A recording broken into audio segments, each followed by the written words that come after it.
Dialogue करेंगे वो आपसे शुरू करने के लिए मैं आमंत्रित करना चाहता हूं। देवेंद्र जी नमस्कार। माननीय प्रधानमंत्री जी नमस्कार, प्रणाम। देवेंद्र जी आप एक गोल्ड मेडलिस्ट जेवलिन थ्रोअर भी रहे हैं और मैं चाहूंगा कि शरीर में तकलीफ होने के बावजूद भी आप अपने फिटनेस रूटीन को जिस प्रकार से मेंटेन किया है और जिस प्रकार से आपने दुनिया में भारत का झंडा फहराया है, तो जरूर आपसे देश कुछ सुनना चाहेगा और मैं भी सुनना चाहूंगा।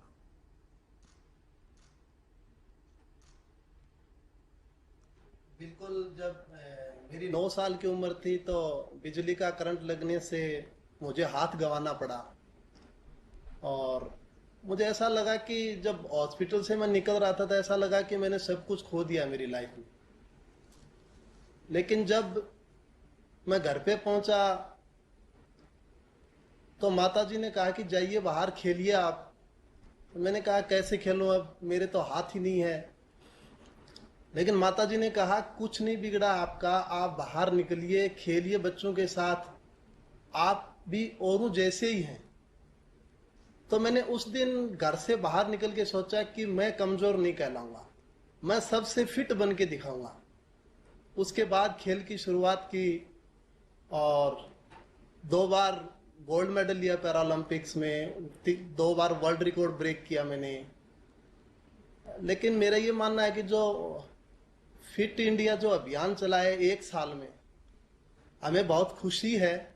और सबसे बड़ी बात ये मानता हूं कि जिस हिसाब से स्वच्छ भारत अभियान चला था घर घर तक, वैसे ये फिट इंडिया जो अभियान है वो भी घर घर तक पहुंचा है। मैं मानता हूं 5 साल से लेकर के 80 साल तक के बच्चे भी इसमें, बुजुर्ग भी, सभी शामिल हैं। मेरी माताजी की एज 80 साल है, वो भी मॉर्निंग में टहलने जाती है कि मैं भी फिट बनूंगी। तो ये जो हमारा फिट इंडिया अभियान है बहुत ही बड़ा अभियान है ये, और हर व्यक्ति इससे जुड़ा है 1 साल में। देवेंद्र जी मैं जानता हूं कि जब आपका इतनी बड़ी इंजरी हो गई, आपका एक हाथ एक प्रकार से चला गया और उसके कई परेशानियां आपने झेली। मैंने सुना है कि आपने तो बिल्कुल रिटायरमेंट होने के लिए भी सोच लिया था। तो क्या आपको अपनी फिटनेस को रिगेन किया और कई मेडल भी जीते जैसा आपने बताया। मैं जानना चाहूंगा, देश जानना चाहेगा, ये कैसे संभव हुआ? मेरा ये मानना है कि जिंदगी में कभी हार नहीं माननी चाहिए।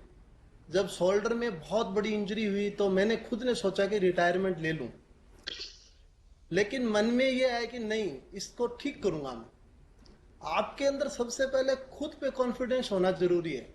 तो मैंने अपने आप पे विश्वास किया कि मुझे ये ठीक करनी है। उसके लिए मैंने बहुत एक्सरसाइज की।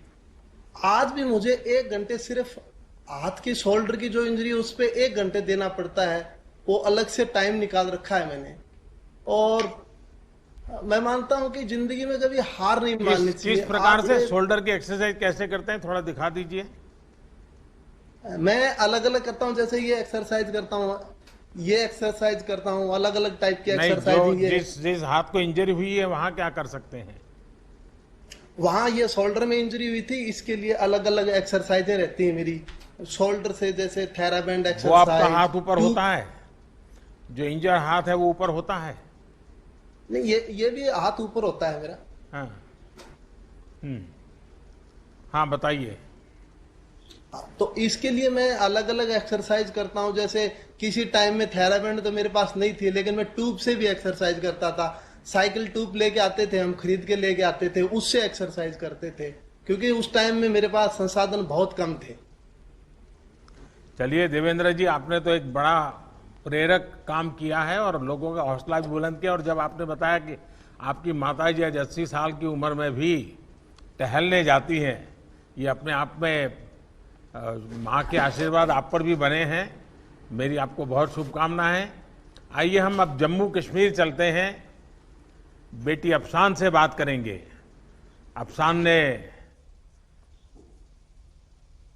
वैसे अफसान आपने तो फुटबॉल में कमाल करके दिखाया है और फुटबॉल के फैंस ज्यादातर कहते हैं band it like a Beckham, लेकिन मुझे भरोसा है कि अब वो कहेंगे S it like a Afsan.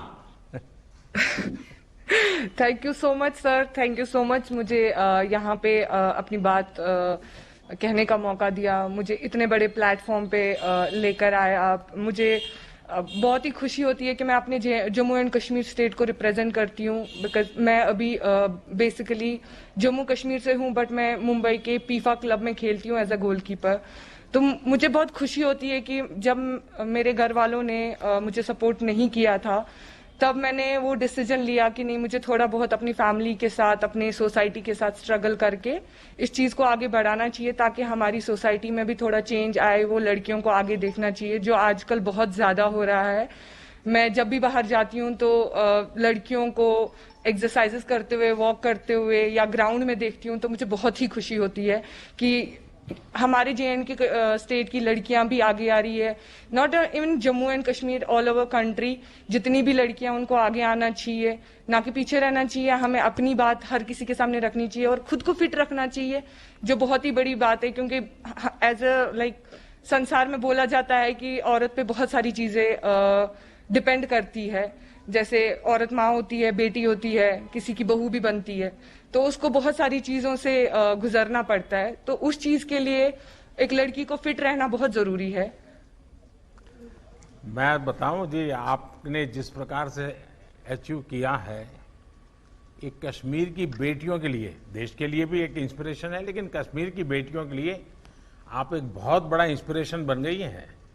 और आपने खुद ने तो तपस्या की है, लेकिन कई बच्चियों को जीवन में कुछ कर दिखाने के लिए आपने उनको इंस्पायर किया है। इसलिए आप सचमुच में बधाई के पात्र हैं और मुझे विश्वास है कि आपको फॉलो करके देश भर में लड़कियां जरूर आगे आएंगी और आगे तक जाएगी। लेकिन आप तो गोलकीपर के रूप में भी काम करती हैं। जी सर, मैं एज अ गोलकीपर मेरा पोजीशन है। तो फिर तो आपको सिर्फ फिजिकल नहीं, थोड़ा मेंटल मुझे अलर्टनेस भी करना पड़ता होगा। फिजिकल और मेंटल और फ्लेक्सिबिलिटी पे ज्यादा ध्यान देना पड़ता है, क्योंकि एज ए कीपर मुझे बहुत सारे जंप्स, डाइव्स वगैरह करने पड़ते हैं। तो मुझे उस चीज के लिए खुद को बहुत ज्यादा फिट रखना, अपने बॉडी वेट को मेंटेन करना पड़ता है, ज्यादा ना हो कम ना हो, ताकि मैं लाइक जब भी हम गोल पोस्ट पे खड़े होते हैं तो कीपर एक ऐसा इंसान होता है जो पूरा मैच देख रहा होता है, हर एक प्लेयर पे उसकी नजर रहती है। तो कीपर पे आई गेस मुझे लगता है 60% गेम डिपेंड रहता है, वो पूरा अपनी टीम को चलाता है। तो कीपर का फिजिकली फिट रहना जरूरी नहीं, मेंटली फिट रहना भी बहुत जरूरी है। आप इसके लिए जो करती हैं कुछ बताओगी, ताकि हमारे देश के नौजवानों को आपका रूटीन कैसे होता है, कैसे करती हैं आप, थोड़ा सा उनको गाइड करिए। मैं मोस्टली मॉर्निंग सुबह 5:30 ग्राउंड जाती हूँ, ग्राउंड पे अपना वर्कआउट स्टार्ट करती हूँ। मॉर्निंग में 5:30 उठ के पहले मेडिटेशन करती हूँ, ताकि अपना माइंड कूल एंड काम रख सकूँ। मैं जो हमारे MS धोनी है, कैप्टन है इंडियन टीम के, एक्स कैप्टन रह चुके हैं, तो मैंने उनसे बहुत कुछ सीखा है, क्योंकि वो बहुत ही कामली काम करते हैं। As a captain, as a player, he is very calm, और मुझे उनकी वो जो कामनेस है खुद में लाना बहुत अच्छा लगता है, कि जैसे वो कामली काम करते हैं अपनी लाइफ में, हर एक को अपनी लाइफ में वैसे ही कामली काम करना चाहिए। अपने मेंटल स्ट्रेस को ज्यादा हाई नहीं करना चाहिए, अपने मेंटल स्ट्रेस को बैलेंस रखना चाहिए, ताकि जो दिन भर के काम होते हैं वो इजीली और स्ट्रेस फ्री कर सके। देखिए, आजकल बच्चे फिजिकल एक्टिविटीज में शामिल होने के बजाय 24 घंटे स्क्रीन के सामने ही ज्यादा समय बिताते रहते हैं। प्रत्येक राज्य में फिट रहने की अपनी स्थानीय परंपरा रही है। आपने तो बचपन अपना, भले आज इस फुटबॉल को लेकर के आप मुंबई में आप काफी कुछ समय बिताती हैं, लेकिन हर एक राज्य की अपनी एक विशेषता होती है फिटनेस की। कश्मीर में वेदर भी हमेशा अनुकूल नहीं होता है, बहुत ही विपरीत रहता है। तो ऐसे में आप वहाँ की कौन सी ऐसी पारंपरिक चीजें हैं जो वहाँ के बच्चों के जीवन में, क्योंकि मैंने देखा है खेल कूद में कश्मीर के बच्चे शानदार है जी, अद्भुत है। ये नेचुरल फिटनेस में वहाँ क्या ऐसे तौर तरीके हैं? मोस्टली हम एक हाई एल्टीट्यूड पे रहते हैं, तो यहाँ पे जो ब्रीथिंग का जो प्रॉब्लम होता है, जब हम बाहर जाते हैं दूसरे स्टेट्स में खेलने जाते हैं तो हमें वो ब्रीदिंग प्रॉब्लम नहीं होता। हमारा स्टेमिना जो होता है वो बहुत ही ज्यादा अच्छा होता है उस लेवल के लिए जो हम यहाँ पे ट्रेनिंग करते हैं। और मैं वैली से बिलोंग करती हूँ, सब बोलते हैं पैराडाइज ऑन अर्थ है, तो डेफिनेटली पूरे चारों तरफ हमारी ग्रीनरी होती है जो हमें बहुत हेल्प करती है ब्रीथ करने में, हमें फ्रेश एयर मिलती है। That's very important for to breathe कि हमें फ्रेश एयर मिलनी चाहिए, तो वो बहुत हेल्प करती है। और हमारे जो माउंटेन्स है, ऑल हमारे जो सराउंडिंग है माउंटेन से भरे पड़े हैं, तो डेफिनेटली उन चीज़ों से हमें बहुत हेल्प मिलती है। डेफिनेटली यहाँ पे ट्रैकिंग का बहुत ज़्यादा बच्चे ट्रैकिंग को बहुत दिलचस्पी लेते हैं ट्रैकिंग में, क्योंकि माउंटेन्स है, उन चीज़ों से हमें बहुत हेल्प मिलता है। और हमारी जो मोस्टली जो होती है मन की शांति के लिए नेचर होना बहुत ज़रूरी है। अफसाना, आपको बहुत शुभकामनाएं और आप देश का भी नाम रोशन कीजिए और हमारे कश्मीर का नाम भी रोशन कीजिए। बहुत बहुत बधाई आपको। Thank you so much sir. आइए मिलिंद जी से बात करते हैं।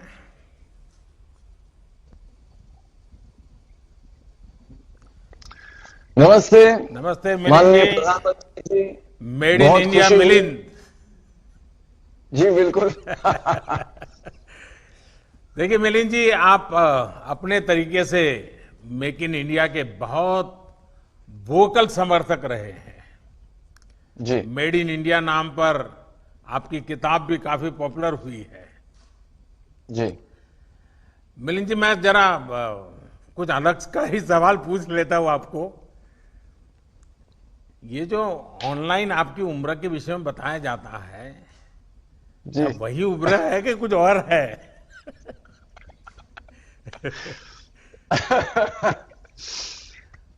लोग मेरे हिसाब से पहली बात तो मैं ये कहना चाहूंगा, ये फिट इंडिया मूवमेंट जो बनाया गया है ये तो बहुत जरूरी है और बहुत ही अच्छा काम कर रही है। हमारे देश में ऐसा ट्रेडिशन और कल्चर नहीं है कि सबको फिट रहने के लिए एक एफर्ट करना जरूरी है, मेहनत करना जरूरी है। अभी लोगों के समझ में आ रहा है कि हेल्थ के लिए और फिट रहने के लिए एक मेहनत करने की जरूरत होती है। तो ये तो बहुत ही अच्छी बात है जो फिट इंडिया मूवमेंट फैला रही है। जो आपने मुझे क्वेश्चन पूछा, तो बहुत लोग मुझे पूछते हैं कि आपकी उम्र अभी 55 साल की है, तो मैं उनसे कहता हूं, और आप इतने मतलब आयरन मैन किया है, अल्ट्रामैन किया, मैराथन दौड़ते हैं, 100 किलोमीटर दौड़ते हैं, 400-500 किलोमीटर दौड़ते हैं। 2012 में मैं दिल्ली से बॉम्बे भी दौड़ा था। तो लोग पूछते हैं कि इतनी उम्र में आप ये कैसे कर सकते हो? तो मैं उनसे कहता हूं कि मेरी मां है, 81 साल की है अभी, तो वो जो कर सकती है वो मैं सोचता हूं जब मैं उनकी उम्र तक पहुंचूंगा मुझे वैसा बनना है। तो मेरी मां एक मिसाल है वैसे मेरे लिए भी और बहुत सारे लोगों के लिए भी।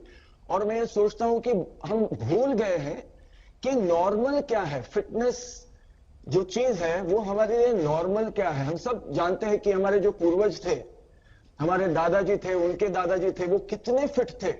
वो चलते थे, 40 किलोमीटर चलते थे, 50 चलते थे। आज भी औरतें पानी लेने के लिए 40-40 किलोमीटर चलती हैं, अपना काम करती है, वो खेती में काम करती है। लेकिन शहरों में या जहां तक टेक्नोलॉजी फैल गई है, अभी इलेक्ट्रिसिटी है सबके पास, अभी सबके पास टेक्नोलॉजी है, इंटरनेट है, तो हम बैठते हैं और जितना हम बैठते हैं उतनी हमारी शक्ति कम हो जाती है, हमारा फिटनेस कम हो जाता है। तो जो नॉर्मल है एक इंसान के लिए कि कितना फिट रहना चाहिए नॉर्मली, कि 100 किलोमीटर आराम से कोई भी दौड़ सकता है, आराम से कोई भी चल सकता है। हम एक इवेंट करते हैं पिंकाथॉन औरतों के लिए, सिर्फ औरतों के लिए, जो 3 किलोमीटर से शुरुआत करती है और रेगुलर एक्सरसाइज के साथ वो फिर 100 किलोमीटर वो कर पाती है, और उनकी उम्र होती है 60, 65, 70। तो ये जो मूवमेंट है फिट इंडिया मूवमेंट, यह भी लोगों के समझ में आ रहा है कि हमारी काबिलियत क्या है, हमारी शक्ति क्या है। और सिर्फ फिजिकल शक्ति नहीं, मेंटल शक्ति क्या है। मिलिंद जी, आपने सही कहा, fitness knows no age, no और लिमिट। ये सच्चाई है।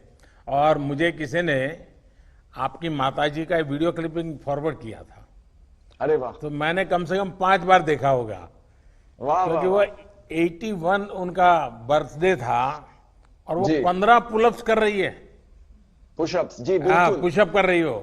तो मैं जी हम एक दूसरे को बहुत इंस्पायर करते हैं। जी उन्होंने मुझे इंस्पायर किया। 60 की उम्र में उन्हें ट्रेकिंग शुरू की। ओहो। उन्होंने किलिमंजारो जो माउंटेन है वो चढ़ा, एवरेस्ट बेस कैंप किया 60 की उम्र के बाद। तो वो मुझे वो तो सबको इंस्पायर करती है। मैंने भी उनको पुशअप सिखाए, स्क्वाट सिखाए, एक्सरसाइजेस सिखाए, जो आज वो रोज करती है। तो मिलिंद जी, आपकी माता जी को मेरा विशेष प्रणाम। Thank you sir, thank you.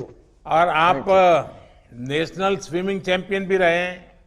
जी, और बचपन में हम लोग, मुझे तो बड़ा, मैं अपने गांव में, मेरी फिजिकल एक्सरसाइज का एक ही क्षेत्र था, छोटा सा तालाब था, वहीं स्विमिंग करने चले जाना, वही हमारा जिम था। और ज्यादातर गांव के बच्चों के लिए तो यही होता है, लेकिन आपने इसको एक फिट इंडिया मूवमेंट का हिस्सा के रूप में प्रमोट किया। मैं इसको पसंद करता हूं और मैं आपको बधाई देता हूं। Thank you sir. आप फिटनेस के लिए स्विमिंग को यूज करते रहे हैं, क्या अभी भी उसमें समय देते हैं? तो मेरा एक कोई ऐसा रूटीन नहीं है। मुझे एक्सरसाइज करना पसंद है। मैं दिन में जितना भी समय मुझे मिलता है, 3 मिनट हो या 30 मिनट हो या 3 घंटा करते रहता हूं। कभी कभी बहुत कम समय मिलता है और मैं लोगों से यही कहता हूं कि मैं कभी जिम नहीं जाता, मैं कभी मशीन यूज नहीं करता। अभी स्पोर्ट्स के लिए वो यूजफुल होता है जब आप कंपटीशन में होते हो, लेकिन अगर सामान्य रूप से आपको अगर फिट रहना है और हेल्दी बनना है, तो आप घर पे भी आसान चीजों को लेके आप फिट और हेल्दी बन सकते हो। मैं लोगों से यही कहता हूं कि मैं घर पे 8 फुट बाय 10 फुट की जगह में मैं फिट रह सकता हूं और मैं मैराथन दौड़ सकता हूं, मैराथन के लिए मैं तैयारी कर सकता हूं। तो ये जरूरी नहीं, लोगों के समझ में कभी कभी बोलते हैं नहीं, फिट रहने के लिए इतना सारा करना पड़ता है, इतनी समय की जरूरत होती है, जिम की जरूरत है, इसकी जरूरत है, उसकी। मैं जब दौड़ता हूं, मैं जूते भी नहीं पहनता, वो मुझे अच्छा लगता है। तो मैं कहना चाहता हूं कि जो भी आपके पास है उसे लेके, जो भी आपके पास है उसे लेके भी आप फिट और हेल्दी बन सकते हो। सिर्फ एक मन में वो विचार चाहिए कि मुझे हेल्दी बनना है, मुझे फिट रहना है। तो वो कैसा रहना है? आसान चीजें हैं ये। बहुत लोग हमें कहते हैं कि नहीं, आसान नहीं है, ये करना होता है, वो करना होता है। तो अंदर झांक के, अपने आप को स्टडी करके, मन को भी, तन को भी हम बना सकते हैं अपनी रूटीन, अपना एक्सरसाइज हम बना सकते हैं। और गए सालों में लोगों ने किया है। मैं कहता हूं आपसे, मैराथन रनिंग में हमारा जो नेशनल रिकॉर्ड है शिवनाथ सिंह जी का, 1978 में बनाया था। वो भी बिना जूते के दौड़ते थे। 2 घंटे 12 मिनट का रिकॉर्ड है, जो आज तक किसी ने तोड़ा नहीं। और मैं समझता हूं कि बात यही है कि हम सोच रहे हैं आजकल कि आगे बढ़ने के लिए इतनी सारी चीजें जरूरी है, लेकिन मैं सोचता हूं, जैसे देवेंद्र जी ने कहा, कि अगर आत्मविश्वास है, और स्पोर्ट्स से सबसे बड़ी चीज जो हमें मिलती है वो है आत्मविश्वास। और सिर्फ आपके आवाज में, आपकी बातों में इतना अनुभव झलकता है और मुझे विश्वास है। मैं आपका पूरा समय ले रहा हूं, मैं भी बात कर रहा हूं। नहीं, मुझे अच्छा लगा। मैं चाहता हूं, मैं आज सुनना चाहता था। जी, और कुछ कहना चाहते हैं? नहीं, इतना ही कहना चाहता हूं कि लोगों को समझ में होना चाहिए कि हेल्दी और फिट रहना बहुत जरूरी है। कितना फिट रहना है वो सबके विचार के ऊपर है। अगर आप मैराथन के लिए फिट रहना चाहते हो, आप पर्वत चढ़ने के लिए फिट रहना चाहते हो, आप सामान्य जीवन के लिए फिट रहना चाहते हो, तो आपको क्या करना चाहिए वो आपको जानना जरूरी है। और मैं सोचता हूं कि फिट इंडिया मूवमेंट के जरिए ये सारी जानकारी जो है, ये सारा इंफॉर्मेशन जो है, वो लोगों तक पहुंचेगा। और आपने जैसे ये लॉन्च किया है एज अप्रोप्रिएट फिटनेस प्रोटोकॉल्स, इसके बारे में मैं कहना चाहता था, हमारे जो बुजुर्ग लोग हैं भारत के, जो मास्टर्स में भाग लेते हैं, इंटरनेशनली मास्टर्स कंपटीशन में भाग लेते हैं, 60, 70, 80, 90, 100 की उम्र में इंटरनेशनल कॉम्पिटिशन जो मास्टर्स कहते हैं उसमें भाग लेते हैं और गोल्ड मेडल जीतते हैं भारत के लिए, इनको अगर हम रिकॉग्नाइज करें तो लोगों के, आम लोगों के समझ में आएगा कि 40 की उम्र में जिंदगी खत्म नहीं होती, जिंदगी की शुरुआत हो सकती है 40 की उम्र में, 50 की उम्र में, 60 की उम्र में, 70 की उम्र में। जो पिंकाथॉन मैंने कहा आपसे इससे पहले, जो एक इवेंट हम करते हैं औरतों के लिए, उनकी फिटनेस बढ़ाने के लिए, उसका मैस्कॉट है एक हमारी औरत जो पंजाब की है, मन कौर, आप तो जानते ही होंगे उनको, वो 104 साल की है। मिला हूं उनको। उन्होंने रन मिला है, बिल्कुल, मैंने देखे हैं फोटो, उन्होंने दिखाया मुझे फोटो कि उन्होंने रनिंग की शुरुआत की 93 की उम्र में।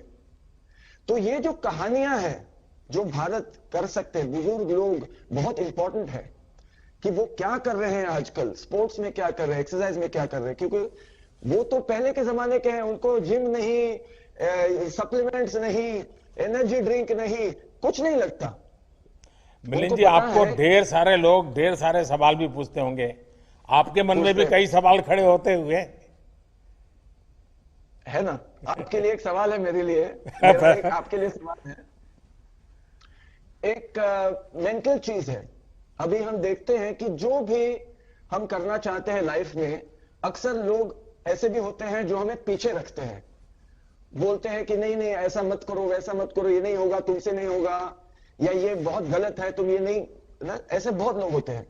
और जैसे हम अभी सोशल मीडिया पे हैं तो बहुत सारे लोग और लोग कहने वाले हैं कि ऐसा मत करो, ऐसा मत करो, तुम बहुत बुरा कर रहे हो, ये कर रहे हो। कभी बोलते हैं कि अच्छा भी कर रहे हो, बहुत लोग करते हैं बुरा कर रहे हो।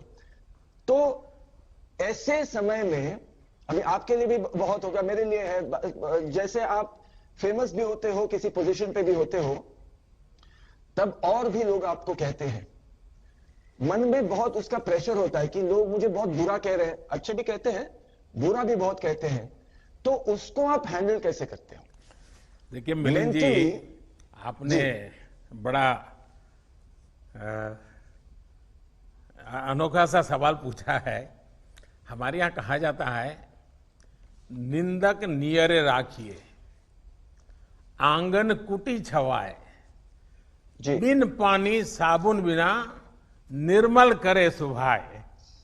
देखिए, किसी भी काम को खुद के लिए नहीं करते, निजी स्वार्थ के लिए नहीं करते, हम पूर्ण समर्पण भाव से, एक डिटैचमेंट के साथ जब करते हैं, सर्वजन हिताय सर्वजन सुखाय काम करते हैं, और अच्छा काम भी मोह भाव के बजाय कर्तव्य भाव से करते हैं, तो मेरा अनुभव है कि तनाव नहीं आता है,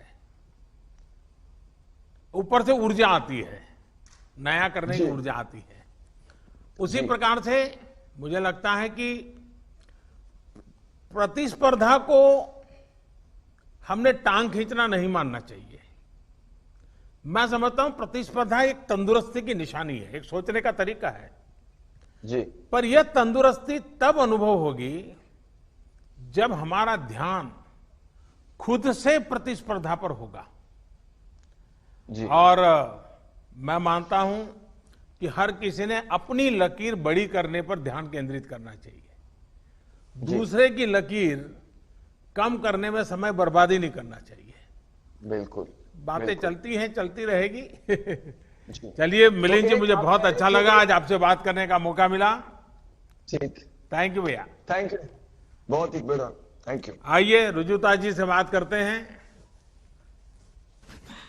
क्योंकि लोगों को लगता है कि फिटनेस का मतलब है खाना पीना। नमस्ते। नमस्ते रुजुता जी। नमस्ते honourable Modi ji, thank you very much. यहाँ आके आपके साथ, आप सबके साथ मिलके और खास करके आपके साथ बातें करके बहुत अच्छा लगा। मुझे तो यही लगता है कि थैंक्स टू यू आज दाल चावल घी को अप्रूवल मिल रहा है हर एक घर में। नहीं तो हम पहले यही सोचते थे कि फ्री में अपनी दादी नानी ज्ञान बांट रही है तो उसको क्यों रुजुता सुने? जी, आपका जो ईट लोकल थिंक ग्लोबल का जो मंत्र, मैं समझता हूं आज के लिए तो भारत के लिए बहुत एकदम से मेल खा रहा है। और ये काफी कुछ जो मैं बताता रहता हूं, वोकल फॉर लोकल, और उसको भी एक प्रकार से बल दे रहा है। और बिल्कुल। आप तो हमेशा ईट लोकल के मंत्र को लेकर के हमेशा अपनी बात बताती हैं, और लोगों को आपकी बातों में रुचि भी है।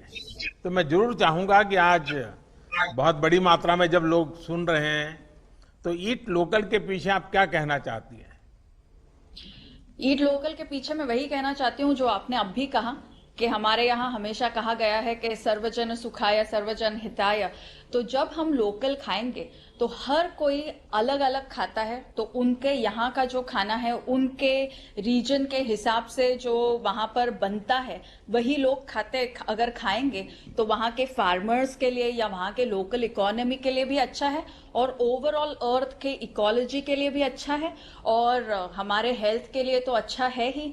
और ये नहीं होना चाहिए कि जब तक के कोई हैशटैग में हमारे ही खाने को हमारे सोशल मीडिया पर नहीं दिखाता, तब तक हम लोग उसकी वैल्यू नहीं करते। जैसे कि घी को देख लीजिए आप। घी, by the way PM sir, अभी आजकल यूएस में सबसे गूगल्ड वर्ड है how to say ghee. That's the most googled word. और हम लोग पहले जैसे हल्दी दूध नहीं पी रहे थे, लेकिन अभी जैसे ही उसको कोई टर्मरिक लाते कहता है या गोल्डन मिल्क तो हम पीने लगते हैं। इसीलिए आपका ये जो इनिशिएटिव है वोकल फॉर लोकल, वो बहुत महत्वपूर्ण है, क्योंकि फिर हम हमारे ही भाषा में हमारे ही खाने को और उसके वैल्यू को पहचानेंगे। देखिए रुजुता जी, मैं कोरोना के माहौल के कारण मैं मेरी माँ से कोशिश करता हूँ हफ्ते में 1-2 बार बात हो जाए। और जब भी मैं माँ से बात करता हूँ तो तुरंत वो मुझे पूछती है कि बेटा तू हल्दी लेता है कि नहीं लेता है। वो तुरंत मुझे पूछती है हल्दी लेता है कि नहीं लेता है। तो आपकी बात सही है। अच्छा, आपका जो फिटनेस का मंत्र है, और मैं समझता हूं ये मैसेज बड़ी ताकत रखता है। आप कहती है don't lose health, lose weight. जरा समझाइए क्या कहना चाहती हैं आप? मुझे यही लगता है कि हम बहुत बार वजन कम करने के कोशिश में हेल्थ गवा देते हैं, रात की नींद गवा देते हैं, दिन का चैन चला जाता है, और इश्क विश्क भी नहीं हुआ होता, बस डाइट पे रहते हैं। तो मुझे यही लगता है कि लोगों को ऐसी कोई भी चीज नहीं करनी चाहिए जिससे रातों की नींद और दिन का चैन हराम हो जाए। जस्ट नॉर्मल खाना जो हमारे घर पर बनता है, रोटी सब्जी दाल चावल पोहा उपमा नून चाय जैसे कश्मीर में पिया जाता है, हर एक रीजन की हमारे यहाँ पर स्पेशलिटी है। तो अगर घर का खाएंगे, पैकेट में से कम खाएंगे, और अभी 2020 भी चल रहा है, तो मेरे हिसाब से अगर हमारे जो पुरुष वर्ग है वो भी अगर हमारे साथ महिलाओं के साथ घर पर हमारे किचन्स में काम करेंगे, तो हम लोग पैकेट में से कम खाएंगे, अपने ही किचन से ज्यादा खाएंगे, तो सेहत ऐसी ही बनी रहेगी। डिफॉल्ट में हम लोग अच्छी सेहत बना पाएंगे। तो लेकिन रुजुता जी, एक तरफ फिटनेस, एक तरफ डाइटिंग, सारा माहौल ऐसा बना हुआ है, उस समय अगर आप ईट मोर वाली बात करती है।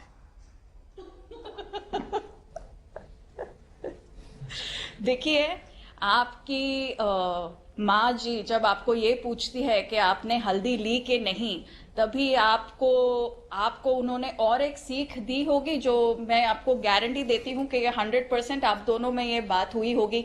शायद जब आप छोटे होंगे आपने मे बी 2-3 चपाती खा ली होगी, और आपने कहा होगा आज मैंने 3 चपातियां खा ली। तो आपने माँ ने आपको बोला होगा कि कभी गिनते नहीं है कि कितना खाया है, बस उतना ही खाओ जितना जरूरी है, और जो खाते हो वो आराम से चबा चबा के खाओ। आज ये विजडम कनाडा फूड गाइड में 2019 में साइंटिफिक विजडम आ गया, लेकिन हमारे घरों में हमारी माँ, हमारी दादी, हमारी नानी जो हमको प्यार से कह देती है या डांट के कह देती है, उसमें साइंस छुपा हुआ है, ये हम कभी कभी भूल जाते हैं। तो आपकी बात सही है। और कितना खाएं उसके बजाय कैसे खाएं और कैसा खाएं, इसका महत्व बहुत है। और मेरी अपनी भी एक रेसिपी है, ये मेरी अपना इनोवेशन है, ऐसा मेरा क्लेम नहीं है, लेकिन मैं ये जो ड्रमस्टिक है मोरिंगा, ये न्यूट्रिशन की दृष्टि से बहुत महत्वपूर्ण है, ऐसा मैं सुनता रहा हूं। तो फिर मैं खुद उसके परोठे बनाता था और मैं उसके परोठे खाता था, और मेरे सप्ताह में 1-2 बार आज भी मैं इसका उपयोग करता हूं। और आज मुझे लगा है, और आपने हैशटैग की चर्चा की है, तो मैं भी मेरी ये रेसिपी जरूर पब्लिक के लिए रखूंगा। बिल्कुल। रजुला जी, फार्म टू टेबल, ये आजकल इसकी बहुत चर्चा हो रही है। कई स्टार्टअप्स इस आधार पर आगे बढ़ रहे हैं। ये हमारे देश में सदियों पुराना विचार है, और जैसे आपने कहा कि भाई हर परिवार में ये परंपराएं थी, और अब धीरे धीरे 21वीं सदी का विचार भी बन गया है। मुझे पक्का विश्वास है कि आप जिन बेसिक चीजों को, यानी बैक टू बेसिक एक प्रकार से कहें, उसको प्रमोट कर रही हैं, और आपकी बात ज्यादा से ज्यादा लोगों तक पहुंचे, ये बहुत अच्छा होगा। और मुझे अच्छा लगा आज आपसे बातें कर करके। आपका बहुत बहुत धन्यवाद। आइए हम एक नई दुनिया में प्रवेश करना चाहेंगे। अब फिटनेस की दुनिया के अलग लोग यहाँ आए, लेकिन फिटनेस का एक अलग लेवल भी होता है।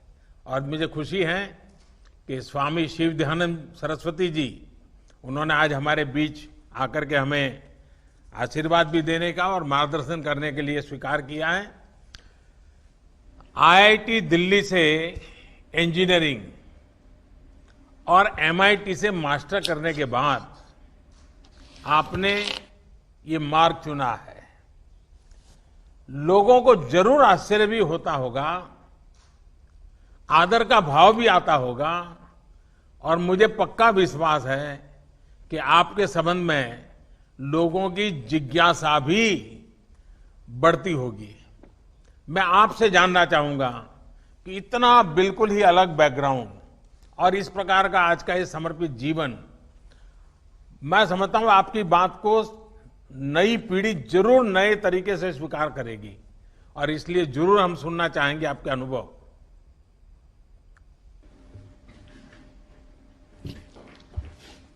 हरिओम तत्सत। हरिओम तत्सत। बिहार योग विद्यालय और योग नगरी मुंगेर के नागरिकों की ओर से माननीय प्रधानमंत्री जी को और इस कार्यक्रम को देख रहे सभी लोगों को हमारा सादर नमस्कार, हार्दिक अभिनंदन। आपने जो प्रश्न किया माननीय प्रधानमंत्री जी, उसका उत्तर भी आप एक रूप से दे ही चुके हैं। सर्वजन हिताय और सर्वजन सुखाय का जो मंत्र आपने अपने जीवन का हम लोगों के सामने रखा है, वही एक प्रेरक, वही एक प्रोत्साहक का कार्य करता है और जीवन में समर्पण का एक क्षण लाता है। अपने बारे में कुछ ज्यादा कहना तो संकोचजनक होगा। मैं यहाँ केवल अपनी गुरु परंपरा के महान विभूतियों का उल्लेख करना चाहूंगा, उनके जीवन का उल्लेख करूंगा तो मेरे जीवन की बात भी अपने आप ही स्पष्ट हो जाएगी। हमारी गुरु परंपरा प्रारंभ होती है ऋषिकेश के स्वामी शिवानंद जी महाराज से। आप में से कई लोग जानते होंगे, वो मेडिकल डॉक्टर थे, उच्चतम डिग्रियां प्राप्त थी उनको, FRCS की उच्च डिग्री प्राप्त की थी उस जमाने में, और उस समय वो मलाया में काम करते थे और बहुत यश था, नाम था, धन था। लेकिन एक क्षण आया उनके जीवन में जब इस सर्वजन हिताय सर्वजन सुखाय की भावना से प्रेरित होकर मलाया से हिमालय आ गए, दिव्य जीवन संघ की स्थापना की। हमारे परम गुरु जो उनके शिष्य हुए स्वामी सत्यानंद सरस्वती जी, जिन्होंने बिहार योग विद्यालय की स्थापना की थी, वो अल्मोड़ा के रहने वाले थे। कुमाऊं के एक संपन्न जमींदार के पुत्र थे। सैकड़ों एकड़ जमीन थी। 19 बरस की आयु में सब छोड़ के अपने गुरु चरणों में आए और संन्यास्त होकर अपने गुरु आदेश का पालन करते हुए उन्होंने बिहार योग विद्यालय की स्थापना की। उनका गुरु आदेश यही था कि योग को नगर नगर डगर डगर फैलाना है, योग को प्रतिष्ठित करना है, और यही काम स्वामी सत्यानंद जी ने किया। और अंत में हम अपने गुरुदेव स्वामी निरंजनानंद जी की बात करना चाहेंगे। 4 वर्ष की आयु में वो अपने गुरु के पास रहने के लिए आ गए। 4 वर्ष की आयु, जिस समय बच्चे खिलौनों से खेल रहे होते हैं, उन्होंने सब कुछ छोड़ के अपना जीवन समर्पित किया अपने गुरु के काम के लिए, गुरु के मिशन के लिए।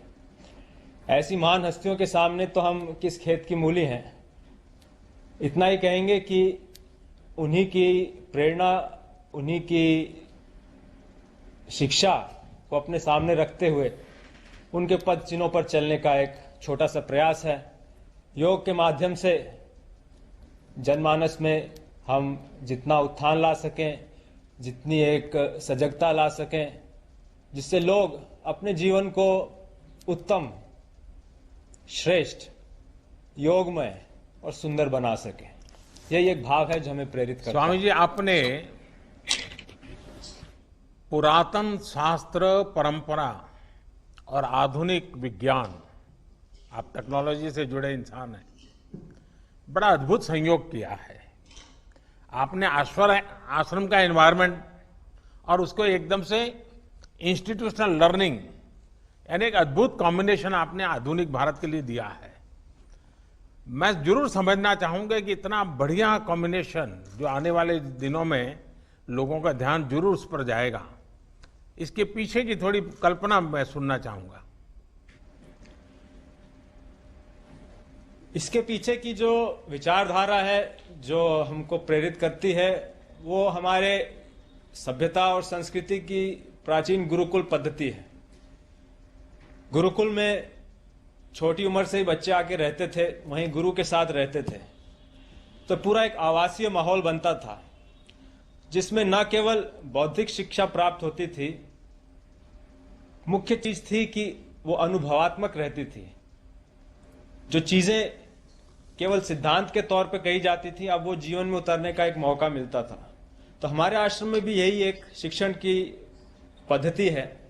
हमारे आश्रम में जितने भी सत्र चलते हैं योग प्रशिक्षण के, वो पूर्णतः आवासीय होते हैं, क्योंकि हमारा मानना है कि योग मात्र एक अभ्यास नहीं है, वो एक जीवन शैली है, जीवन जीने की विधा है।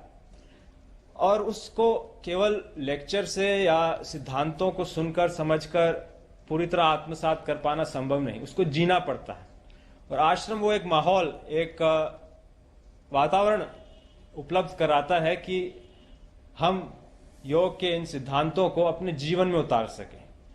तो वो जो अनुभवात्मक प्रशिक्षण है, वो हमने खुद अपने जीवन में देखा है। और अपने जो जितने भी विद्यार्थी आते हैं, शुरू में भले ही उनको थोड़ा सा अजीब लगता हो, क्योंकि सब काम स्वयं करते हैं।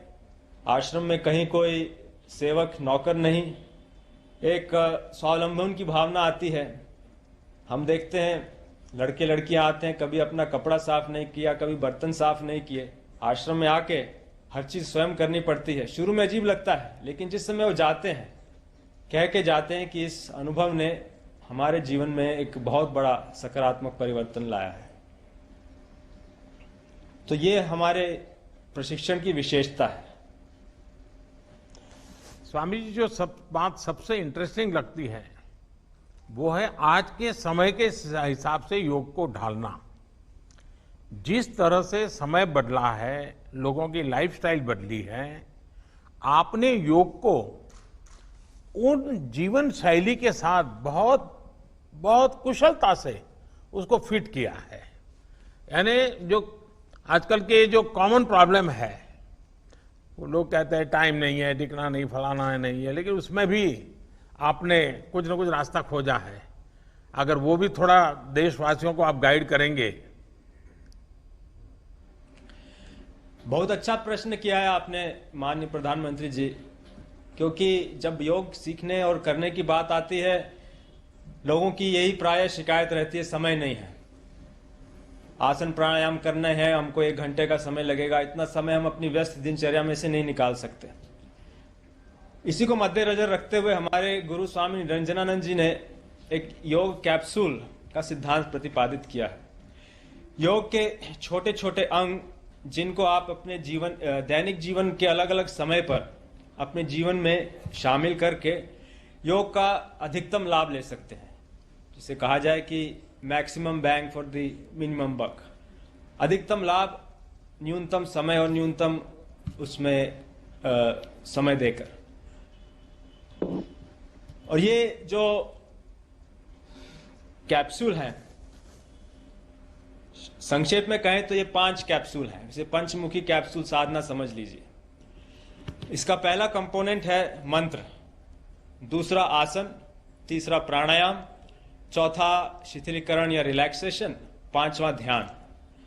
क्योंकि ये हम लोगों का मानना है कि फिटनेस केवल शारीरिक नहीं है, वो एक उसका आवश्यक अंग है, लेकिन योग में हम फिटनेस को एक समग्र रूप से देखते हैं।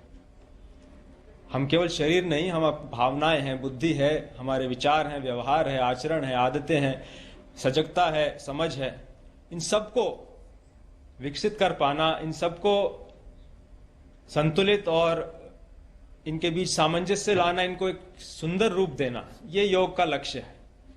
तो यदि इसको इस तरीके से किया जाए, मंत्रों की साधना का समय भी एक निर्धारित है। वो समय है कि सवेरे जगते ही, जिस समय आपने बिस्तर भी नहीं त्यागा हो, क्योंकि उस समय आपका अवचेतन मन सक्रिय है, सबकॉन्शियस माइंड। उस समय किया गया मंत्र आपके व्यक्तित्व के गहन आयाम में पहुंचता है और आपके दिन भर की गतिविधियों को सकारात्मक रूप से प्रभावित करता है। कई लोग धर्मों को मंत्र को धर्मों से जोड़ देते हैं। ये हम समझते हैं मंत्र के गहन और प्राचीन विज्ञान के साथ बहुत बड़ा अन्याय है। मंत्र तो ध्वनि का विज्ञान है, धर्म तो बहुत बाद में आए, और इन मंत्रों का प्रयोग करके, और सरल से मंत्र जो हमारी संस्कृति में शुरू से चलते आए हैं, महामृत्युंजय मंत्र है, गायत्री मंत्र है, दुर्गा जी के 32 नाम हैं, सरल से मंत्र जिनको यदि आप सवेरे एक प्रथम कैप्सूल के रूप में अपनी दिनचर्या का अंग बनाएं, तो आप पाएंगे कि एक आश्चर्यजनक परिवर्तन आया है आपके मानसिकता में, आपके भावनात्मक प्रतिक्रियाओं में, आपके आध्यात्मिक विकास में। स्वामी जी, आपका ये कैप्सूल का पंचामृत आपने कैप्सूल की तरह ही आज परोसा है, और मुझे विश्वास है कि आपका ये कैप्सूल का पंचामृत सबके भलाई में काम आएगा। लेकिन आपने समय दिए, आशीर्वाद दिए, मैं आपका आभारी हूं। आइए हम विराट कोहली जी के साथ बात करने के लिए चलते हैं। विराट जी, आपका तो नाम भी विराट और काम भी विराट। नमस्कार सर। दुबई में से आज समय निकाला, और वहां तो ये खेल आपका बड़ा तनावपूर्ण रहता है, उसमें भी आपने, और अपनी भागदौड़ भरी जिंदगी में अभी जो फिटनेस रूटीन फॉलो करते हैं, मैं जरूर चाहूंगा, देश भी जानना चाहेगा, क्योंकि नौजवान आपको, आपकी हर गतिविधि को देखता है, ये आपको कैसे मदद करता है? पहली बात तो बहुत बहुत धन्यवाद सर, यहाँ पे हम सबको बुलाने के लिए। एक सब लोगों ने फिट इंडिया मूवमेंट के बारे में बात करी, और इसके फायदे, इसके लाभ हमको रोज अपनी डेली लाइफ में किसी ना किसी तरीके से दिखते हैं। सबने अपने एक्सपीरियंसेस बताए। मिलिंद जी ने भी बहुत अच्छी बातें रखी, बहुत इंस्पिरेशनल उनका भी काम रहा है, उनकी जर्नी रही है पिछले कुछ सालों में, मैंने भी बहुत ऑब्जर्व किया है। और मेरे खुद के एक्सपीरियंस में सर एक ट्रांजिशन एक्सपीरियंस करने को मिला मुझे, कि जिस पीढ़ी में हम खेलना शुरू हुए और जो उस समय खेल की हमारी डिमांड्स थी, वो बहुत तेजी से बदली एक समय के बाद। और मुझे ये एक्सपीरियंस हुआ कि जो एक हमारा सिस्टम बन चुका था, हमारा एक रूटीन बन चुका था, वो हमारे खेल के डिमांड्स के लिए सही नहीं था, और उसे बदलना जरूरी था। क्योंकि हमारा खेल बहुत तेजी से आगे बढ़ रहा था और मुझे ऐसा महसूस हुआ कि हम कुछ फिटनेस के पॉइंट ऑफ व्यू से पीछे छूट जा रहे थे। हमारी स्किल में कभी कोई प्रॉब्लम नहीं थी। तो एक स्वामी जी ने भी बात रखी, आपने भी बात करी, मिलिंद जी ने भी पहले बताया, एक जो सेल्फ रियलाइजेशन की बात है कि आपको खुद से रियलाइज हो कि मुझे क्या बदलना है अपने अंदर। तो मुझे वो एक समय पे खुद भी एक्सपीरियंस हुआ कि नहीं, फिटनेस जो है वो प्रायोरिटी होनी चाहिए। और अगर मैं आपको ऑनेस्टली बताऊं तो पहले खेल को अच्छा करने के लिए फिटनेस मैंने शुरू करी, लेकिन आज अगर प्रैक्टिस मिस भी हो जाए तो मुझे इतना खराब नहीं लगता, लेकिन अगर फिटनेस सेशन मेरा मिस हो जाए या एक्टिविटी मिस हो जाए तो मुझे ज्यादा खराब लगता है। तो इसके फायदे जो हैं सर वो सबसे पहले आपको ये जो नया मंत्र जगा तो दिल्ली के छोले भटूरे का ही बहुत दुखता हुआ होगा। बहुत ज्यादा सर, मतलब जो अभी हमने थोड़ी देर पहले बात करी कि हमारा जो नेटिव डाइट है, एक जिस रीजन से हम आते हैं उसका जो हम वो खाते हैं, उससे मैंने कभी एक्सपीरियंस नहीं किया कि हेल्थ इश्यूज हुए हो या किसी को कोई बीमारियों का सामना करना पड़ा हो। मेरी खुद के एक्सपीरियंस में मेरी नानी मैंने बहुत समय तक देखा, इतनी ज्यादा उम्र में भी उनकी हेल्थ हमेशा ठीक रही, हमेशा उन्होंने घर का सिंपल खाना खाया। तो मैं जब पला बड़ा तो शहरी खाना, मतलब बहुत ज्यादा बाहर का खाना होता था, खेलने कूदने जाते थे तो आते जाते बहुत सारी चीजें ऐसी खा ली कि जो हेल्थ पॉइंट ऑफ व्यू से अच्छी नहीं है। तो डाइट का भी एक बहुत बड़ा कंट्रीब्यूशन था, जो डिसिप्लिन नहीं था। तो वो फिटनेस, फिजिकल फिटनेस और डाइट दोनों चेंज करना पड़ा सर। उसकी वजह से ही चेंजेस आने शुरू हुए। और मैं इस चीज से इसलिए रिलेट कर पाता हूँ क्योंकि जैसे हमारे खेल में चेंजेस आए, आज की लाइफ की भी डिमांड्स बहुत ज्यादा हो गई हैं, बहुत हेक्टिक हो गई है लाइफ। तो अगर हम अपनी फिटनेस को उस पेस के साथ नहीं रखेंगे, सिंक में नहीं रखेंगे, तो हम पीछे छूटते चले जाएंगे। तो अगर हम लोग अपनी फिटनेस को नहीं इंप्रूव करते तो हमारे खेल में भी आज हम बहुत पीछे छूटते चले जाते, क्योंकि आप सिर्फ अपनी स्किल पे डिपेंड नहीं कर सकते। आपका जो मेंटल स्ट्रेंथ है, वो आपका शरीर कितना तंदुरुस्त है और आपका दिमाग कितना तंदुरुस्त है, उस दोनों का एक कॉम्बिनेशन साथ में चलता है। तो अगर मेरा शरीर सपोर्ट नहीं कर रहा है जो मेरा दिमाग सोच रहा है, तो मैं जो करना चाहता हूं मैं नहीं कर पाऊंगा। तो मुझे सामने कैलोरी कम करने का भी तो चैलेंज रहता होगा और इतना बड़ा काम करने का भी चैलेंज रहता होगा, उसको कैसे हैंडल करते हैं? सर मैंने अभी जो अपने अनुभव में मैंने ये चीज एक्सपीरियंस करी है वो ये है कि खाने के बीच में समय देना बहुत जरूरी है। हम लोग बहुत बार खाते हैं और फिर बड़ी मील के बाद वो छोटा पोटा खाते चले जाते हैं पूरा दिन। तो वो जो हमारा सिस्टम है उसको कहीं प्रोसेस करने का मौका ही नहीं मिलता खाने को, और रात तक हम खाते चले जाते। तो मैं जब छोटा भी था तो 11:30-12 बजे डिनर हो रहा है, उसके बाद मीठा खा के एकदम सो गए, कुछ एक्टिविटी नहीं, कुछ उसके बाद वॉक नहीं। तो आई थिंक ये छोटी छोटी चीजें जो है जो बहुत मैटर करती हैं कि आप अपने अंदर के सिस्टम को भी कितना समय दे रहे हैं उस खाने को प्रोसेस करने के लिए जो आप खा रहे हैं। तो उसके लिए अवेयरनेस बहुत जरूरी है कि आप किस वजह से कर रहे हैं। आप अपने आप को ओवरऑल फिट रखने के लिए कर रहे हैं या फिर सिर्फ वेट लॉस के लिए कर रहे हैं, जैसे अभी रुजुता जी ने बोला। तो प्रायोरिटी बहुत जरूरी है अपने दिमाग में कि आपकी इंटेंशन ठीक होनी चाहिए, फिर अकॉर्डिंगली आपके रिजल्ट्स भी वैसे ही आएंगे बाहर। मैंने सुना है कि इन दिनों टीम के लिए एक योयो टेस्ट हो रहा है। क्या ये कैप्टन को भी ये योयो टेस्ट करवाना पड़ता है कि आपको छुट्टी होती है? और योयो टेस्ट होता क्या है, क्या क्या क्या करना पड़ता है? सर टेस्ट ये बहुत जरूरी था फिटनेस पॉइंट ऑफ व्यू से। अगर आप ग्लोबल फिटनेस लेवल्स की बात करें तो बाकी टीमों से हमारा लेवल अभी भी कम है, और हम चाहते हैं कि वो लेवल हम ऊपर लेके जाएं। जो एक बेसिक रिक्वायरमेंट है आज की डेट में, हम लोग फोकस करते हैं कि जैसे T20 मैच हो गया या वनडे मैच हो गया, वो एक दिन में खत्म हो जाता है। लेकिन अगर हम टेस्ट मैच की बात करें जो 5 दिन आपको खेलना है, हर शाम को आपको वापस जाना है, अगले दिन फ्रेश आना है, तो उस पॉइंट ऑफ व्यू से ये फिटनेस जो स्टैंडर्ड था वो बहुत जरूरी था। और मैं सबसे पहले मैं ही जाके भागता हूँ, और ये कंडीशन है कि अगर मैं भी फेल हो जाऊंगा तो सिलेक्शन के लिए मैं भी अवेलेबल नहीं हूँ। तो आई थिंक ये सिस्टम और ये कल्चर सेट करना बहुत जरूरी होता है। और उससे क्या होता है सर, ओवरऑल एक जो फिटनेस लेवल है टीम का बढ़ेगा। जैसे टेस्ट क्रिकेट में हमारा बहुत बार होता है कि आप थके हुए हैं, तीसरे दिन आके आपको, जैसे हमारे फास्ट बॉलर्स हैं आज की डेट में वो दुनिया में सबसे ऊपर है, तो उनको अगर दूसरे तीसरे चौथे दिन आके वो एफर्ट डालना है फील्ड पे तो वो डाल सकते हैं। पहले क्या होता था, स्किल हमारे पास हमेशा से रही है, लेकिन शायद जो मैंने आपको बोला वो ट्रांजिशन मैंने जो एक्सपीरियंस किया, हम लोग वो जरूरी समय जो आता है जहाँ पे शरीर थक जाता है और टीम को आपकी जरूरत है, वहां पे परफॉर्मेंस जो है हमारी डिप हो जाती थी और दूसरी टीम जीत जाती थी। आज की डेट में हमारी फिटनेस की वजह से हम वो जरूरी समय में उस चीज को कैपिटलाइज कर पा रहे हैं और हमारे रिजल्ट्स उसी तरीके से आ रहे हैं। तो एक sir benchmark I think elite sports में होना जरूरी है, उससे एक फिटनेस विराट जी, मैं देख रहा हूं कि आपका टाइम मैनेजमेंट तो है ही है, लेकिन फिर भी आपकी एक्टिविटी इतनी नजर आती है ना, मैं भी कभी कभी फॉलो करता हूं, कभी थकान नहीं लगती क्या आपको? सर थकान अगर मैं ऑनेस्टली आपको बोलूं, थकान हर किसी को होती है। अगर आप फिजिकल एफर्ट करेंगे तो थकान होगी, लेकिन अगर आपका लाइफस्टाइल अच्छा है, अगर आप खा अच्छा रहे हैं, अगर आप फिटनेस रेगुलरली कर रहे हैं, आपकी रिकवरी अच्छी है, तो आपकी स्लीप अच्छी है, स्लीप पैटर्न्स अच्छे हैं, तो आपकी रिकवरी तेज होगी। तो अगर मैं थक रहा हूं और 1 मिनट में मैं दोबारा रेडी हो जा रहा हूं तो वो मेरा प्लस पॉइंट है। तो आई थिंक वो मैंने एक चीज एक्सपीरियंस करी जो बहुत जरूरी हो जाती है। आपका ओवरऑल लाइफस्टाइल कैसा है उसके ऊपर बहुत डिपेंड करता है। विराट जी, बहुत अच्छा लगा मुझे, और मैं आपको, अनुष्का जी को और आपके दोनों के परिवार को निकट भविष्य की शुभ घड़ी के लिए बहुत बहुत शुभकामनाएं देता हूं। धन्यवाद sir, thank you so much.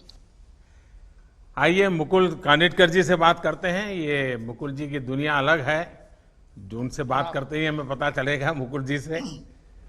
Mukul जी, आपके हिसाब से आज के संदर्भ में आप फिटनेस का अर्थ क्या करते हैं?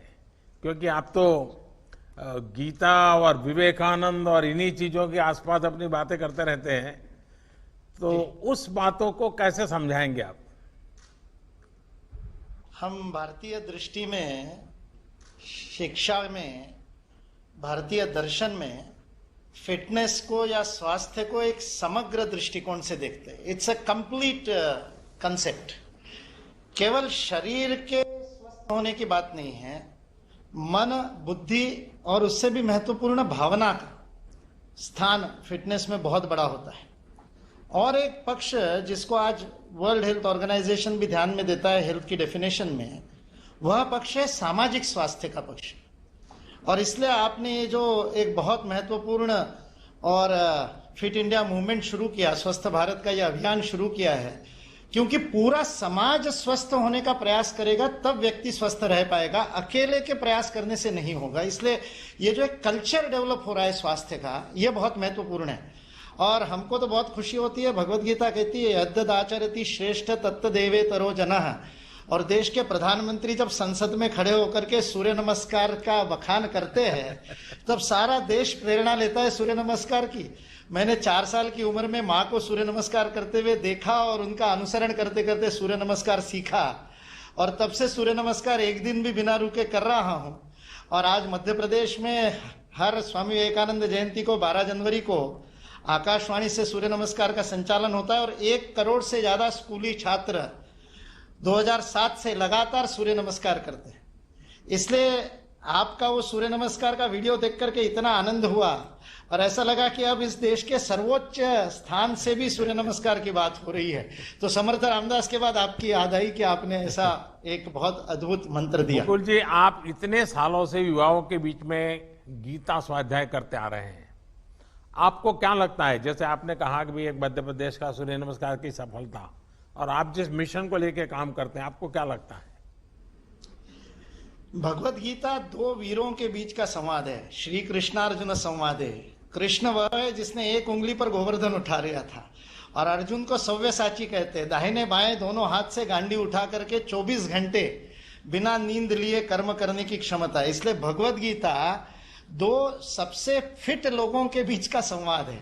इसलिए गीता का स्वाध्याय यह फिटनेस का मंत्र है, और उससे आदमी के मन में वह जागृति होती है कि मेरे को अपने जीवन में सब स्तर पर, शरीर, मन, बुद्धि, भावना के स्तर पर, और उससे भी ऊंचा आध्यात्मिक स्तर पर, स्पिरिचुअल लेवल पे भी फिट होना बहुत आवश्यक है।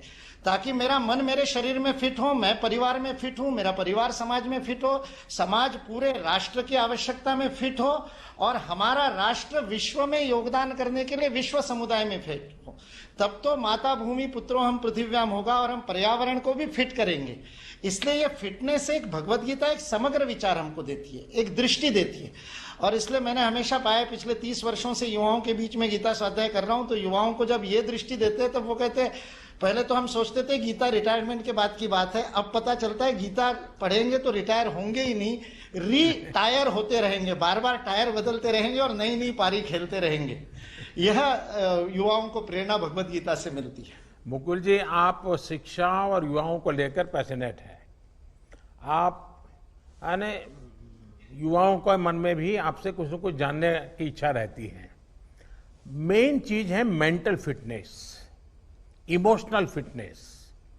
क्या उसके संबंध में आप कुछ बात सरलता से समझा पाएंगे? जी, बहुत बढ़िया। आपको पहले तो एक इस बात के लिए बधाई दे दूं कि राष्ट्रीय शिक्षा नीति में आपने फिटनेस को, खेल को, योग को एक्स्ट्रा करिकुलर से करिकुलर में लेकर के आया। अब ये पाठ्येतर गतिविधि नहीं बन गई, अब ये पाठ्यक्रम का अंग बन गई है, अब उसके क्रेडिट मिलेंगे। ये एक बहुत अद्भुत क्रांतिकारी काम इस राष्ट्रीय शिक्षा नीति 2020 में हुआ है, उसके लिए आपको बहुत बड़ी बधाई। मैं से हम की प्रक्रिया है, ये जो व्यक्ति केंद्रित विचार के कारण फिटनेस में गड़बड़ होती है, चाहे वो फिर आहार की बात हो, चाहे विहार की बात हो, चाहे व्यायाम की बात हो। जो सर्वे भवन्तु सुखिना का मंत्र है, वह मंत्र होता है मैं के विस्तार से। इसलिए मेंटल और इमोशनल फिटनेस जो है वह निस्वार्थता की ओर ले जाने वाली है। स्वामी विवेकानंद का वाक्य है, एन ऑन्स ऑफ अनसेल्फिशनेस, एक रत्ती भर भी निस्वार्थता आपको टनों शक्ति प्रदान करती है, इतनी बड़ी मनोशक्ति प्रदान करती है। ये जो ताकत देने वाली बात है, जब मैं व्यक्तिगत स्वयं के लिए काम करता हूं और जब मैं उसी काम को परिवार के लिए करता हूं, तो मेरे मन का विस्तार होता है, मेरी भावना का विस्तार हो, मेरा पर्पस ऑफ लाइफ बड़ा हो जाता है। और आज आप सारे काम देश के लिए करते हैं, 24 घंटे देश के लिए काम करते हैं। विराट कोहली जी जब देश के लिए खेलते हैं और जब क्लब के लिए खेलते हैं, उनके खेल में हम देखने वालों को फर्क दिखाई देता है।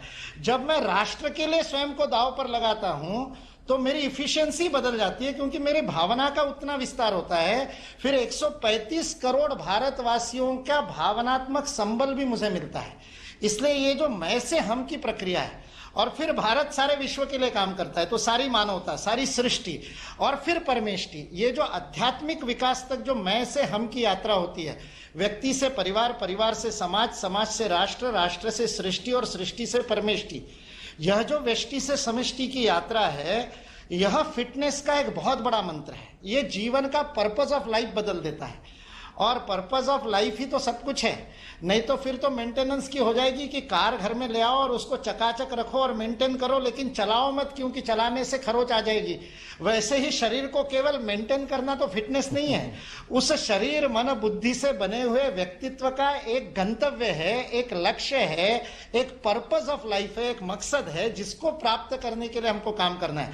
और जब इस देश के 135 करोड़ लोगों के मन में राष्ट्रहित गंतव्य हो जाएगा, मेरा छोटा से छोटा व्यापार भी, मेरी छोटी से छोटी नौकरी भी, मेरा छोटा से छोटा कर्म भी मैं भारत के लिए योगदान कर रहा हूं, ये भाव आ जाएगा, तो फिर फिट रहना मेरा कर्तव्य हो जाएगा, मेरी ड्यूटी हो जाएगा, मेरा धर्म हो जाएगा।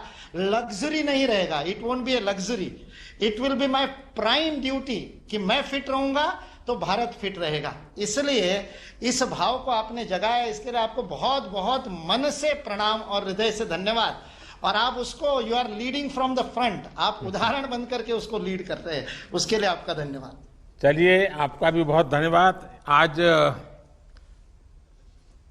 देश के वो प्रेरणा देने वाले ऐसे 7 महानुभावों का भी मैं विशेष रूप से आभार व्यक्त करता हूं, क्योंकि आपने समय निकाला और आपके खुद के अनुभवों को बताया।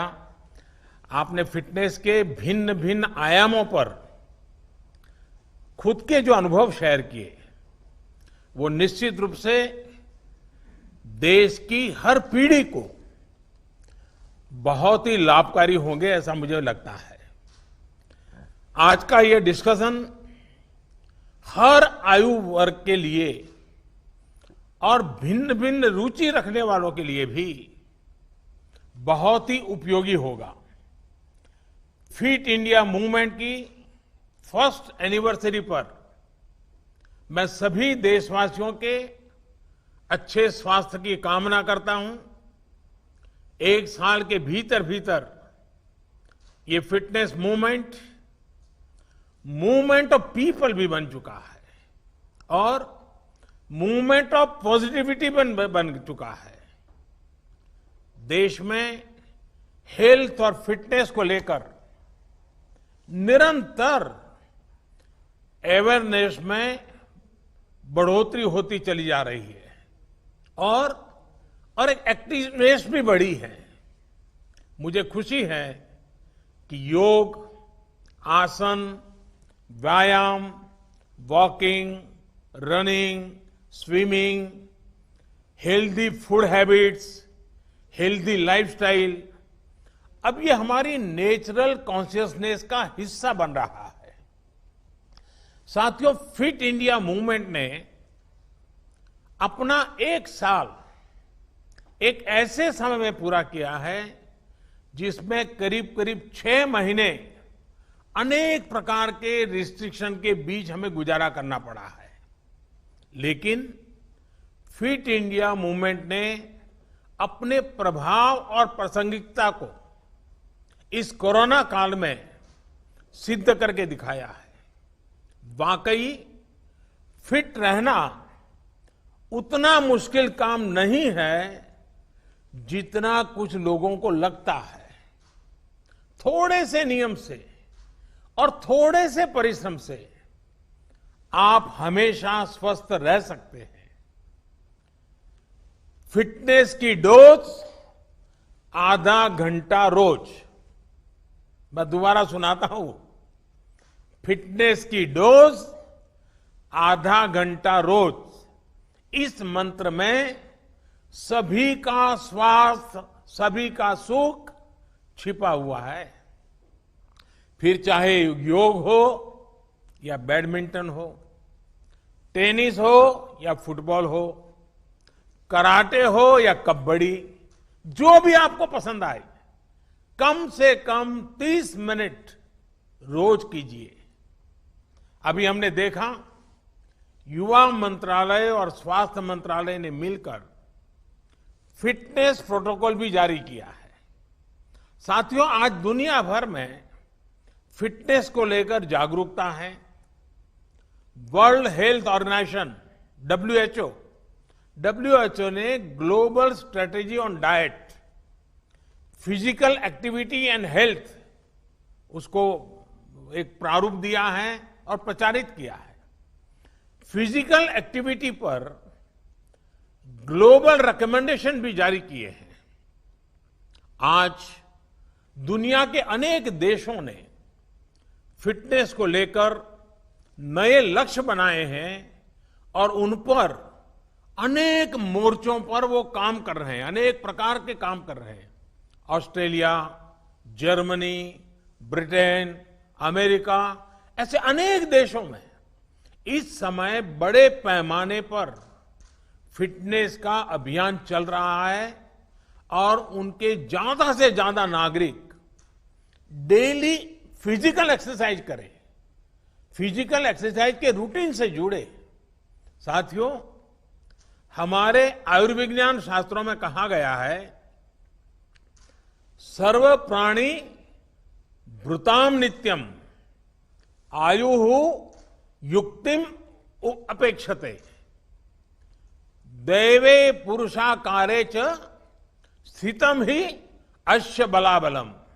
अर्थात संसार में श्रम, सफलता, भाग्य सब कुछ आरोग्य पर, हेल्थ पर ही निर्भर करता है। स्वास्थ्य है तभी भाग्य है, तभी सफलता है। जब हम नियमित रूप से व्यायाम करते हैं तो खुद को फिट और मजबूत रखते हैं। एक भावना जागती है कि हां, हम स्वयं के निर्माता हैं। एक आत्मविश्वास आता है। व्यक्ति का यही आत्मविश्वास उसको जीवन के अलग अलग क्षेत्रों में भी सफलता दिलाता है। यही बात परिवार, समाज और देश पर भी लागू है। एक परिवार जो एक साथ खेलता है, एक साथ फिट भी रहता है, a family that plays together stage together. इस महामारी के दौरान कई परिवारों ने यह एक्सपेरिमेंट करके देखा है। साथ में खेले, साथ में योग प्राणायाम किया, एक्सरसाइज की, मिलकर पसीना बहाया। अनुभव यह आया कि यह फिजिकल फिटनेस के लिए तो उपयोगी बना ही, लेकिन उसका एक और बाय प्रोडक्ट के रूप में emotional bonding, better understanding, mutual cooperation, ऐसी अनेक बातें भी परिवार की एक ताकत बन गई, सहजता से उभर करके आई। आमतौर ये भी देखने में आता है कि कोई भी अच्छी आदत होती है उसे हमारे माता पिता ही हमें सिखाते हैं, लेकिन फिटनेस के मामले में अब थोड़ा उल्टा हो रहा है। अब युवा ही इनिशिएटिव ले रहे हैं और माता पिता को भी एक्सरसाइज करने, खेलने के लिए मोटिवेट करते हैं। साथियों, हमारे यहां कहा गया है, मन चंगा तो कठौती में गंगा। ये संदेश स्पिरिचुअली और सोशली तो महत्वपूर्ण है ही, लेकिन इसके और भी गहरे निहितार्थ भी जो हमारी डेली लाइफ के लिए बहुत जरूरी है। इसका एक ये भी मतलब है कि हमारी मेंटल हेल्थ भी बहुत इंपॉर्टेंट है। यानी sound mind is in A sound body, इसका उल्टा भी उतना ही सही है। जब हमारा मन चंगा होता है, स्वस्थ होता है, तो ही शरीर भी स्वस्थ रहता है। और अभी चर्चा में आया था कि मन को स्वस्थ रखने के लिए एक अप्रोच है मन को विस्तार देना।